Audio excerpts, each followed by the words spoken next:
어, 오늘 본문의 말씀은 계속 이어지는 말씀이기 때문에 만약에 오래간만에 예배를 참석했거나 혹은 계속해서 이 본문의 말씀을 나누지 못했던 분들을 위해서 한 가지 권해드리는 말씀이 있습니다. 유튜브에 가서 전희선교회를 검색하시거나 홈페이지에 전희선교회를 치시고 바로 들어오시면 지난 말씀들을 다시 여러분들이 나눌 수 있는데 7월 둘째 주부터 한 본문을 가지고 계속해서 지금 말씀을 나누고 있습니다. 그렇기 때문에 오늘 제 설교도 지난주와 이어지는 것이기 때문에 여러분들께서 이해하시고 오늘도 집중해서 하나님 말씀의 자리로, 은혜의 자리로 나아갈 수 있기를 주님의 이름으로 간절히 부탁드립니다. 우리는 고난의 때를 살아갈 때도 있어요. 고난의 때를 살아가면서 우리가 욥기를 묵상한다거나 또 말씀을 묵상할 때 고난에 대해서는 우리가 그 원인과 그 이유와 그 의미를 굉장히 깊이 묵상할 때가 있어요. 이 고난은 내게 왜 왔을까? 나는 어떻게 이 고난을 이겨낼 수 있지? 하나님께서는 이 고난의 때를 왜 내게 허락하셨을까? 그렇게 생각할 때도 많아요. 그런데 축복이라는 것에 대해서는 어떨까? 축복은 일단 좋아요. 혹시 축복받길 원하지 않은 분 손 들어보세요. 우리 찬양대 중에 혹시 나는 축복 별로 안 좋아해요 손 들어보세요. 축복 다 좋아하세요? 그죠? 축복을 싫어하는 분은 없을 거예요. 그런데 문제는 뭐냐면 그 축복이 나는 어떻게 받아들여야 되지? 왜 하나님은 나를 축복하셨지? 왜 나는 하나님께 이렇게 축복을 받을 수 있었지? 내가 능력이 있어서? 내가 똑똑해서? 내가 받을 만해서? 그런 대한 생각은 별로 안 해요. 그리고는 그저 우리는 그 축복을 Thank you, 감사합니다 라고 하죠.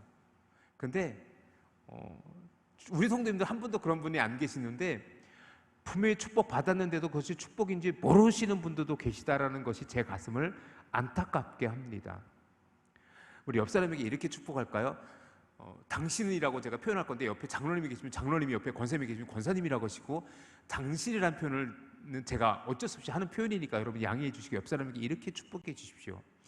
당신은 생각보다 많은 축복을 받았습니다. 시작. 진짜요? 진짜예요?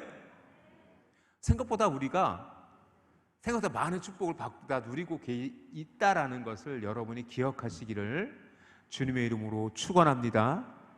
그리고 그 축복의 의미들에 대해서 오늘 오벳 에돔이라는 사람을 통해서 함께 나누려고 해요. 오늘의 이야기는 이미 전제되어졌던 것처럼 지난 7월 둘째 주의 설교부터 셋째 주, 넷째 주, 오늘 다섯 번째 주일인데 이 네 번의 설교는 원래 한 편의 설교입니다. 한 편의 설교인데 너무 그 분량이 많아서 이게 네 번으로 나눠서 하는 것이기 때문에 혹시 여러분들께서도 혹시 오늘 본문을 묵상하다가 이전의 말씀이 잘 기억나지 않으면 우리 교회 홈페이지나 유튜브에 들어가서 한번 그때의 말씀을 다시 한번 되뇌이는 것도 또 여러분에게 은혜가 될 줄 믿습니다. 자, 계속 말씀을 이어갈게요.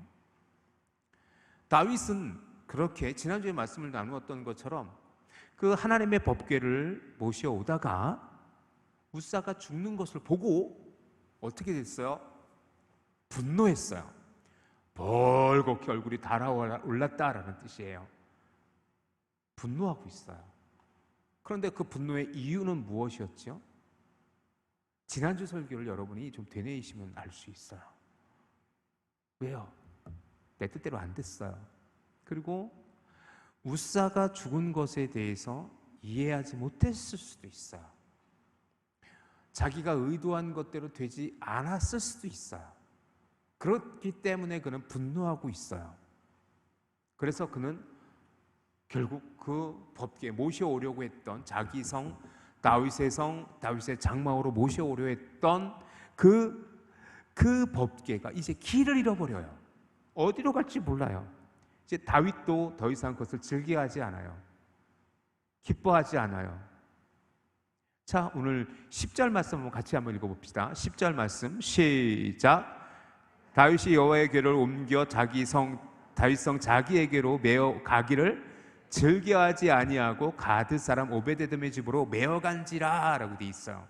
자, 오늘 여기서 여러분이 주목해야 될 것은 뭐냐면 그 갈 길을 잃어버린 법궤가 누구의 집으로 지금 인도되어지냐면 오벳 에돔이란 사람의 집으로 지금 메어져 가게 되어졌어요.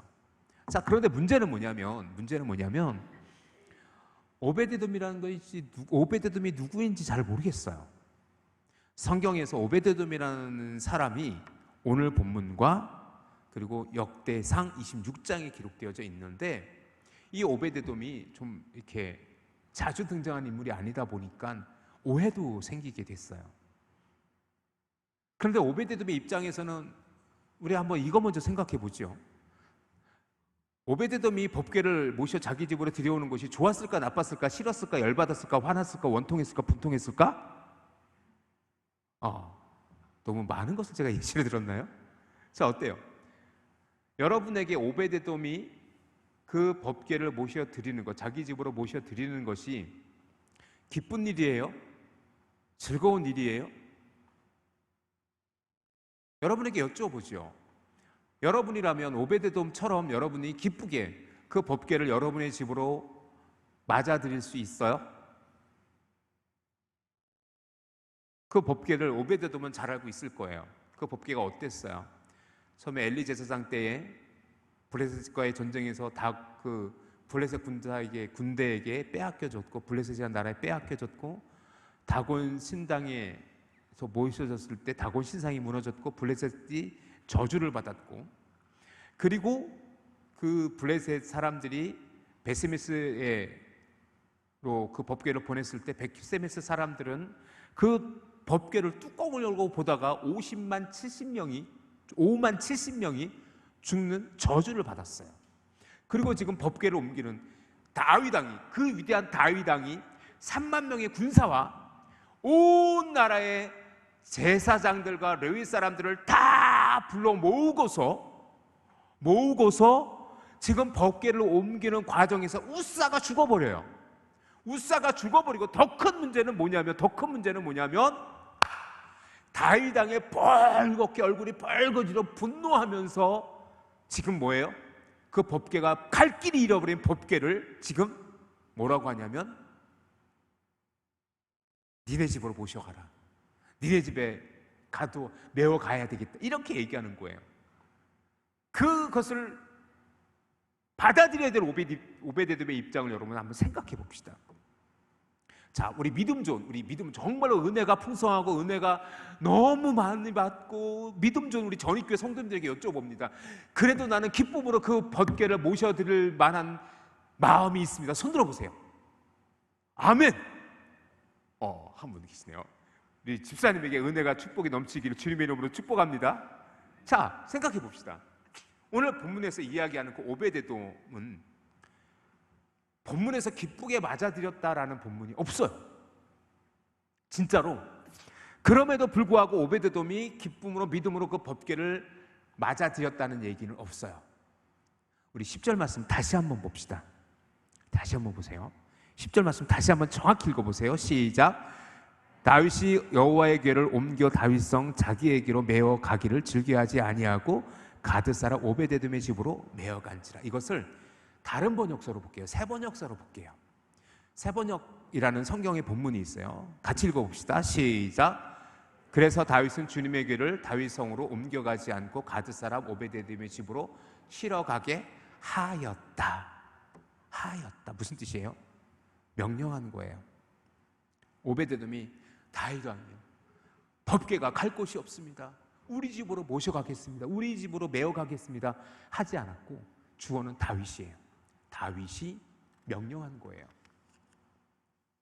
오벳 에돔은 서원하지 않았고 먼저 법궤를 모셔가겠다고 자원하지 않았어요. 자, 그러면 그 오벳 에돔이 도대체 누굴까?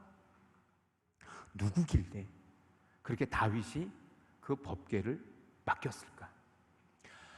10절에 다시 보세요. 10절을 보면 가드 사람이라는 표현이 나와요. 가드 사람. 그래서 오해를 해요.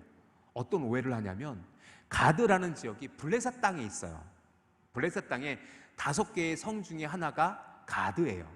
블레셋의 5개 성이 어떻게 되어져 있냐면, 자, 자막을 띄워주세요.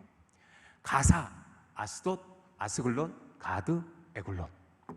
이 5 지방이 주로 법궤가 옮겨졌던 지역이기도 해요. 그리고 가드 사람은 우리가 대표적으로 알고 있는 인물이 하나 있죠.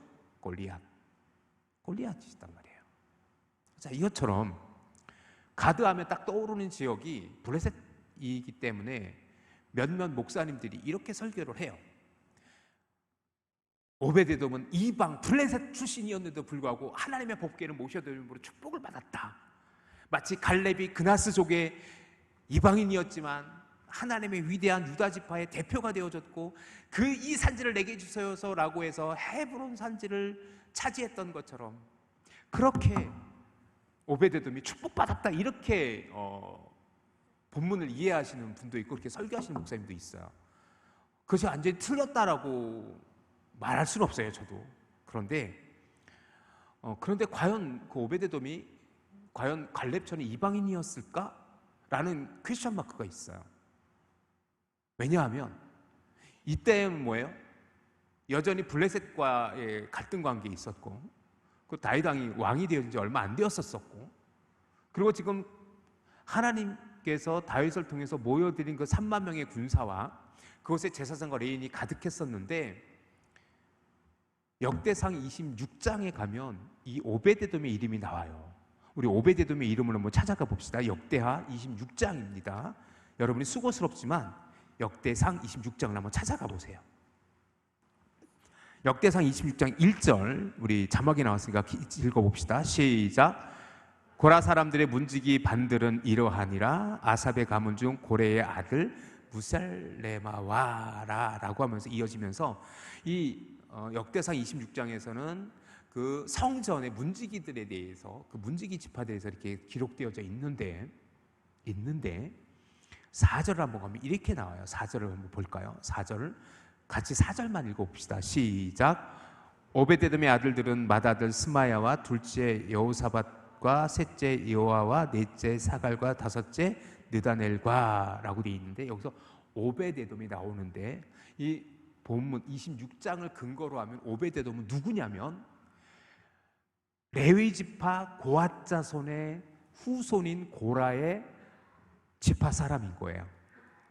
결국 뭐예요? 레위 지파 사람이고 나중에 이 오벳에돔의 사람들은 그의 후손들은 뭐냐면 성전의 문지기 같은 역할을 성전의 문지기로서 임명받은 그런 사람들이었단 말이에요. 자, 그러니까 이 오벳에돔을 이방인 블레셋 땅의 가드 출신이라고 이해하기보다는 레위 출신 고핫의 후손 고라의 그 지파에 소속된 사람으로 이해하는 게 더 성경적일 수도 있어요. 그러면 도대체 왜 가드 출신이라고 했을까? 왜 가드 출신이라고 했을까? 그거는 그 답은 어디서 찾을 수 있냐면 출애굽 여호수아서의 말씀에서 찾을 수가 있어요. 여호수아서의 말씀에 보면은 이렇게 되어져 있어요. 여호수아서 말씀을 보면 21장 24절 같이 한번 읽어봅시다. 시작. 아얄론과 그 목초지와 가드림몬과 그 목초지인이 네 성읍이요라고 해서 어디를 얘기하는 거냐면 레위의 성읍에 대해서 얘기하는 거예요. 여호수아서에 보면은 12지파가 땅을 분배받아요. 그리고 12지파의 땅 분배받은 곳에 하나님께서는 레위 성읍을 구별하여 구분짓게 했어요. 그 구분지었던 레위 성읍 중에 하나가 가드림몬이라는 거예요. 가드림몬. 그래서 보통 가드림몬을 가드라고 불렀다라는 것입니다. 그래서 성경학자들은 이 오벳에돔이 가드 출신이라는 것은 가드 사람 오벳에돔은 그 블레셋 땅 가드가 아니고 가드림몬의 가드, 즉 유대 땅의 이스라엘 땅의 레위 성읍 중에 한 곳이었던 가드림몬 출신의 레위인이었다라고 이해를 하는 거죠. 자, 그렇게 되면 오늘 본문을 조금 더 쉽게 이해할 수 있어요. 결국 다윗이 다윗이 그 오베데돔의 집에 법궤를 메어가려 했던 이유가 분명해지죠. 그렇습니다.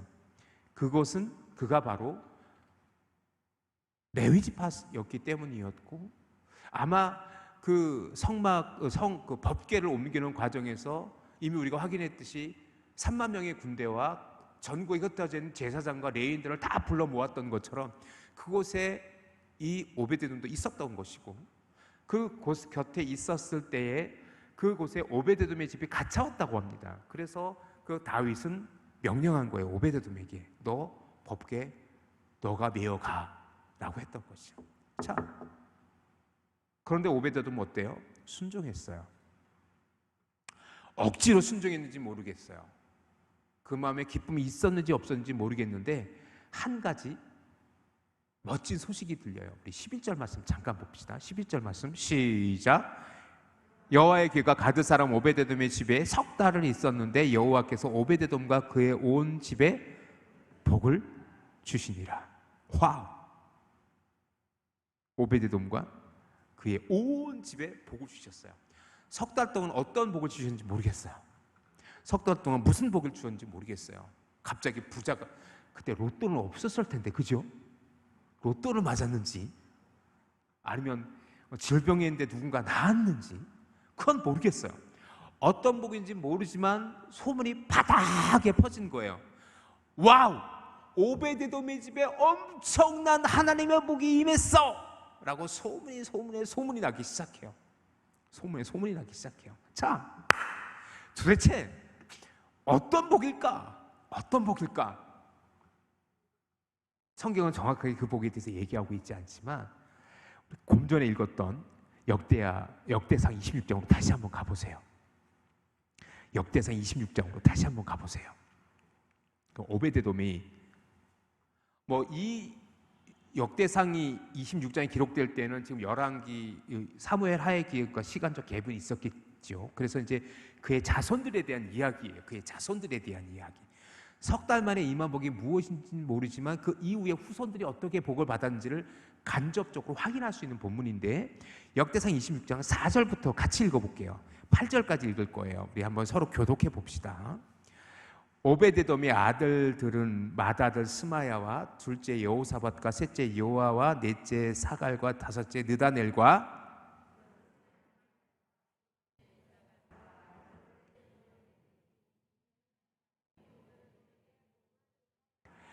그의 아들 스마야도 두어 아들을 낳았으니 그들의 조상의 가문을 다스리는 자여 큰 용사라.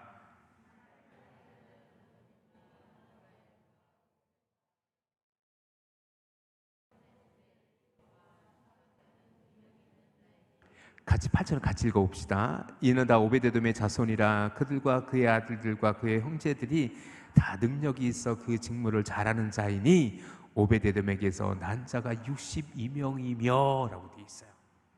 자, 지금 오베데돔이 그 이후에 오베데돔의 족보가 짧게 기록되어져 있는 본문이 바로 오늘 본문인데, 우리가 읽은 역대상 26장 4절에서 8절의 본문인데, 그의 자손들이 여호와께서 오베데돔에게 복 주었대요. 복 주었대요.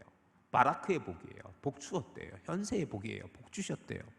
그리고 그 복은 뭐예요? 자녀들에게 이어졌어요. 그의 아들 8명이 있었고, 그 중에 스마야가 있었고, 스마야에도 두 아들이 있었는데 다 용사래요. 다 능력이 있대요. 그 모든 것이 다 오베데돔의 자손들이래요. 그 오베데돔의 자손들만 62명이 있었대요. 와우, 놀랍지 않아요? 그래서 축복을 정리해 보면 그거예요. 첫 번째, 그 오베데돔이 받은 축복을 정리해 보니까 세 가지를 정리할 수 있어요. 첫 번째 뭐냐면 오베데돔의 자손들은 리더로서 세워졌다라는 겁니다. 오늘 6절에 말씀드렸던 것처럼 조상의 가문을 다스리는 자요 큰 용사라 했어요. 그죠? 두 번째는 뭐냐면 그들은 다 능력 있는 인재들이었었어요. 그의 손자들이었던 스마야의 아들들에 대해서 이렇게 얘기해요. 다 능력이 있는 자이니. 7절에 기록되어져 있어요. 직무를 잘하는 자이니. 와우, 대단하지 않아요? 그러게 보니까 그의 자녀의 복은 얼마예요? 번성했어요. 62명이나 됐어요. 세 번째 복 정리해 보니까 뭐예요? 오베데돔은 자녀가 번성했어요. 자, 자녀가 많은 것도 축복이었는데 뭐예요? 그의 자녀들은 다 지도자였었어요. 다 재능이 특출해서 능력이 있었어요. 그런데 그 자손을 다 합치니까 62명이나 되는 어마어마한 자손을 그는 갖게 되어져요. 그것을 하나님께서는 뭐라고 얘기했냐면 복 주시었더라라고 정리해버려요. 자, 저는 오늘 역대상 26장 이 오베데돔 이후의 후손들의 이야기를 확인하면서 석 달 동안 도대체 무슨 복이 있었길래 이렇게 되었지라는 것을 생각해 봤을 때 어떤 학자의 의견에 제가 귀가 종긋했어요. 제가 주석서를 보다가 어느 책을 보다가 이 석 달이라는 것을 어떻게 이해할 수 있느냐, 이것이 역대상 26장과 연결되어져서 그때 아마 그가 아들을 낳았을 것이다. 왜냐하면 석 달 동안 확인할 수 있는 그 당시 가장 큰 복이 자녀의 복이거든요. 창세기 1장 28절 그리고 12장 2절에 그 아담에게도 주어졌던 축복, 아브라함에게도 주어졌던 축복이 무엇이었습니까? 바로 창대케 되어지는 복이었거든요. 자, 창세기 1장 28절 이렇게 기록되어져 있어요. 같이 읽어봅시다. 시작. 그들에게 복을 주시며 하나님이 그들에게 이르시되 생육하고 번성하며 땅에 충만하라, 땅을 정복하라, 물고기, 바다의 물고기와 하늘의 새와 땅에 움직이는 모든 생물을 다스리라 하시니라. 창세기 12장 2절에도 이렇게 기록되어져 있어요. 내가 너로 큰 민족을 이루고 내게 복을 주어 내 이름을 창대하게 하리니 너는 복이 될지니라 라고 기록되어져 있단 말이에요. 자, 결국 우리가 여기서 확인할 수 있는 것은 뭐냐면 하나님께서 복 주실 때 그 자녀의 복이 가장 큰 복 중에 하나였다라는 거예요. 그래서 그 어느 학자가 석 달 동안 받은 복 중에 어떤 복이 가장 큰 복일까? 여인이 잉태한 지 확실하게 잉태한 것을 확인할 수 있는 기간이 3개월 정도 되었다고 합니다. 지금이야 이제 바로 그 임신 테스트기로 바로 몇 주만 되어도 임신을 확인할 수 있었지만 이 고대 시대에는요, 여인이 임신을 확인할 수 있는, 정확하게 임신이 되어졌다라는 것을 확인할 수 있는 최소한의 기간이 3개월이 있다고 합니다. 그래서 어떤 학자는 이 기간을 3개월의 축복을 바로 자녀의 축복으로 그렇게 이해하는 그런 학자들도 있었어요. 정확하게 그 복이 자녀의 축복인지 모르겠지만 어쨌든 오베데돔은 엄청나게 복을 받았고, 우리가 확인했듯이 역대상 26장에는요 그 오베데돔의 자손들의 축복이 어마어마했음을 기록하고 있어요. 자, 사랑하는 성도 여러분, 여기서 우리는 무엇을 깨닫게 됩니까? 그 하나님의 법궤를 모셔드림이 그것이 자원한 것도 아니었었어요. 어쩌면 불편했을지도 몰라요. 그런데 어떻게 오베데돔은 그렇게 복을 받을 수 있었을까? 그런데 그 복은 그만 누린 게 아니라 더 중요한 건 뭐예요? 그것을 그 오베데돔을 통해서 다윗 왕이 법궤를 모셔오게 되는 이유가 되어지기도 했었어요. 즉 뭐냐면 시험에 든 누군가에게 오베데돔의 축복은 그 시험을 이겨낼 힘이 되어졌다라는 거죠.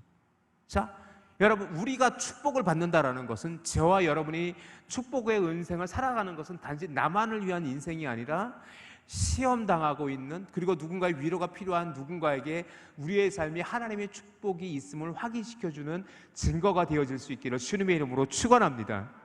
결국 뭐냐면 오베데돔이 받은 축복은 단순히 오베데돔의 축복으로 끝나는 게 아니라 시험당한 다윗, 분노했던 다윗의 마음이 녹아지게 했고, 하나님을 섬기면 복 받는구나라는 것을 다윗을 알고 또다시 깨닫게 했던 이유가 되어졌다는 거예요.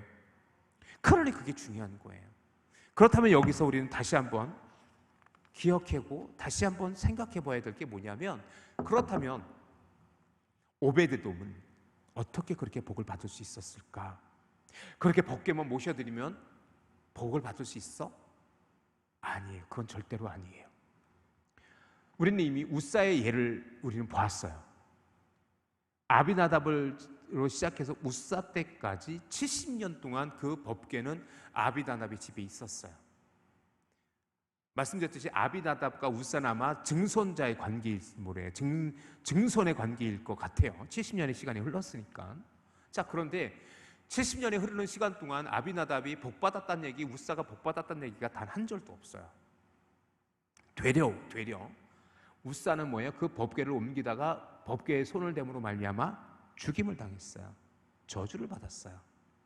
그런데 어떻게 오베데돔은 석 달 만에 석 달 만에 그렇게 복받았다는 소식이 온 천하에 나오고 다윗 왕에게 들려졌을까 고민하게 됐어요. 저도 잘 몰랐어요. 기도했어요. 하나님 좀 깨닫게 해달라고. 이 설교를 준비하면서 이 부분이 저에게는 가장 어려운 문제였었어요. 그런데 저에게 어떤 그 실마리가 있었냐면 오베데돔은 레이지파예요. 레이지파고, 레이지파는 성막을 섬기고 고핫 자손은 성물을 섬기는 지파였었어요. 그렇다면 오베데돔은 뭘 알았을까? 법궤가 어떤 것인지 알았을 거예요. 법궤를 어떻게 섬겨야 되는지 알았을 거예요. 법궤를 어떻게 모셔 들어와야 되는지 알았을 거예요. 그리고 저는 상상해 봅니다. 석 달 동안 그가 어떻게 법궤를 섬겼는지 상상해 봤어요. 최선을 다하지 않았을까? 정말 열심히 그 법궤를 섬겨 가지 않았을까? 말씀에 의거해서 손도 대지 않고 그것에 제물을 드리진 않았을까? 제사를 드리지 않았을까? 생각해 봤어요. 성경에 기록되어지지 않는 부분이지만 그 오베데돔이 얼마나 열심히 법궤를 섬겼을까가 상상이 되어졌습니다. 처음에 법궤를 모셔오는 것은 자신의 의지가 아니었었어요. 자신의 뜻도 아니었고 자신이 바라는 것도 아니었어요. 그런데 그에게 주어진 일들을 그는 성실히 감당했을 겁니다. 그것을 저는 헌신이라고 표현하고 싶습니다. 제가 다른 설교에서도 이 말씀을 드렸지만 헌신은 내가 할 수 있는 그 무엇을 하는 게 절대로 아니에요. 내가 기쁘게 할 수 있는 일을 감당하는 것도 굉장히 중요한 헌신이에요. 그걸 부정하진 않아요. 하지만 우리에게 요구되는 또 다른 헌신의 모습은 어떤 모습이냐면 억지로예요. 억지로. 내가 원하는 일이 아닐 수도 있어요. 기쁜 일이 아닐 수도 있어요. 때로 그것이 내게 버겁게 다가오는 일일 수도 있어요. 누군가는 싫어하는 일일 수도 있어요. 다윗 왕이 싫어서 오베데돔에 맡겼듯이 누군가는 하기 싫은 일을 내가 해야 될 그 순간이 다가올지도 모르겠어요. 그때 저는 오베데돔을 여러분이 떠올릴 수 있기를 주님의 이름으로 축원합니다. 그렇게 여러분이 떠올리는 오베데돔, 억지로. 그렇지만 최선을 다했을 오베데돔, 그에게 주어졌던 축복. 사랑하는 성도 여러분, 저는 우리 사랑하는 믿음의 전입교회 성도님들 모두가 오베데돔과 같은 믿음이 허락되어지기를 주님의 이름으로 축원합니다. 교회를 섬김에 있어서 우리 교회는 지난 90년의 역사를 가지고 있어요. 90년의 역사 속에서 수없이 많은 믿음의 선친들이,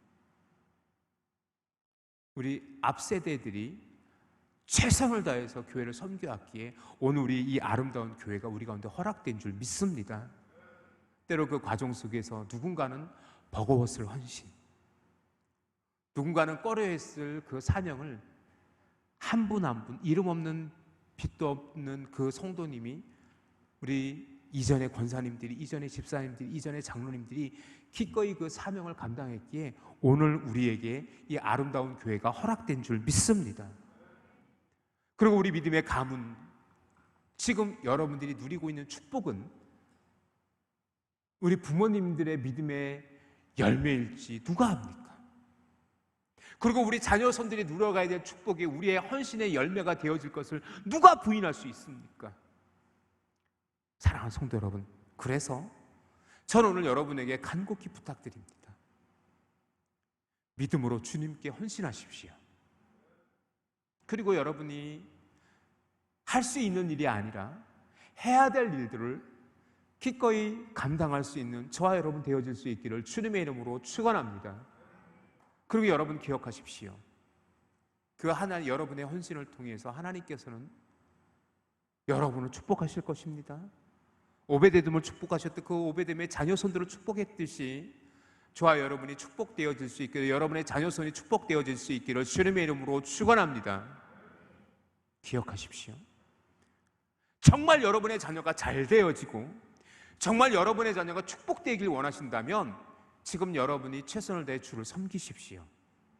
그리고 그 섬김의 모습을 자녀들에게 믿음의 귀한 계대를 이어가십시오. 그것이 여러분이 누릴 가장 큰 축복입니다. 그 축복의 헌신을 감당하기 위해 우리는 순종해야 돼요. 헌신해야 돼요. 그 헌신은 사무엘상 15장 22절에 나와 있는 말씀, 우리 한 번만 보고 말씀을 정리할게요. 같이 한번 읽어봅시다. 시작. 사무엘이 이르되 여호와께서 번제와 다른 제물을 그의 목소리로 청종하는 것을 좋아하심같이 좋아하시겠느냐? 순종이 제사보다 낫고 듣는 것이 순양의 기름보다 나으니라. 아멘. 마지막 밑에 줄 다시 한번 보여주세요. 밑에 줄, 마지막 밑에 줄 순종이. 다시 한번 읽어봅시다. 시작.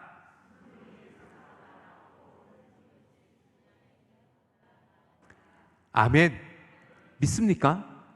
오늘 저와 여러분에게 바로 이 오벳 에돔의 믿음이, 오벳 에돔의 헌신이, 그리고 오벳 에돔의 축복이 저와 여러분에게 허락되어질 수 있기를 주님의 이름으로 축원합니다. 이제 정말 말씀을 가름합니다. 우리 교회는 다음 주에 교회 정립 90주년이라는 감격적인 순간을 앞두고 있습니다. 저는 우리 모든 성도님들이 오베데돔과 같이 하나님의 말씀을 잘 깨달아 이제는 한 걸음 더 나아가 억지로가 아니라 기쁨으로, 감사로 충성을 다하는 우리 믿음의 성도들이 되어질 수 있기를 주님의 이름으로 축복합니다.